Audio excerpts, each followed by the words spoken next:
উস্তাদ আপনার ভাটার ভিতরে আমি আর কাজ করবো না, সারাদিন কাজ করি, আপনি শুধু আমাকে 200 টাকা দেন। চলেন আমার আজকের মজদুরি দেন, আমি চলে যাবো আজকে। ঠিক আছে, এই নাও তোমার আজকের টাকা, আর এখান থেকে ভাগো।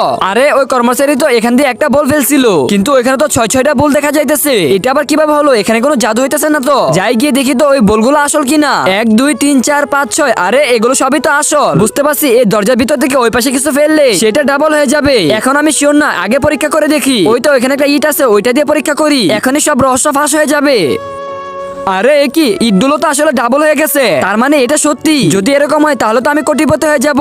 এবার আমি কিছু টাকা দিয়ে দেখি টাকাগুলো ডাবল হয় নাকি। এই তো আমার পকেটের ভিতরে 10,000 টাকা আছে, এগুলো আগে ফেলে দেখি। ওরে বাবারে, এগুলো তো আসলে ডাবলই হয়ে গেছে। আজকে দেখবো শয়তানকে হারিয়ে কে আল্লাহ তাআলাকে জিতিয়ে দেয়। আল্লাহর এই সুন্দর ছবিটাকে ভালোবাসতে ভিডিওটিতে লাইক করে দিয়ে চ্যানেলকে সাবস্ক্রাইব করে দাও। আর যদি শয়তানকে ভালোবাসা তাহলে কিছুই করতে হবে না, আর কমেন্টে আল্লাহ নামটি লিখে যাও। আমার তো মনে হয় কপাল খুলে গেছে, এই টাকাগুলো তো আসলেই মনে হচ্ছে। যাক, ভালোই তো ইনকাম হলো। আরেকটা বুদ্ধি পাইছি, আমার উস্তাদের কাছে তো অনেকগুলো ডলার আছে, যাই ওনার কাছ থেকে গিয়ে টাকাগুলো কিছুক্ষণের জন্য ধার নিয়ে আসি। আর উস্তাদ, আপনার ডলারগুলো আমাকে কিছুক্ষণের সময়ের জন্য ধার দিবে? ধার তো আমি দিতে পারি, কিন্তু আমার একটা শর্ত আছে। আর উস্তাদ, আপনার সব শর্ত আমি জানি, আমার কমিশন দিতে হবে, সেটা আপনি সময় মতো পেয়ে যাবেন। আমাকে বাস আপনার ডলারগুলো আধা ঘন্টার জন্য দেন। ঠিক আছে, তাহলে নিয়ে যাও, আধা ঘন্টার ভিতরে আমার টাকা আমাকে ফিরিয়ে দিবা। জি উস্তাদ, আপনি কোনো টেনশন করেন না। এই তো এখন এই ডলারগুলো ডাবল করে নিব, আর আমি তো কোটিপতি হয়ে যাব। তাড়াতাড়ি করে টাকাগুলো এখানে ফেলে দেই।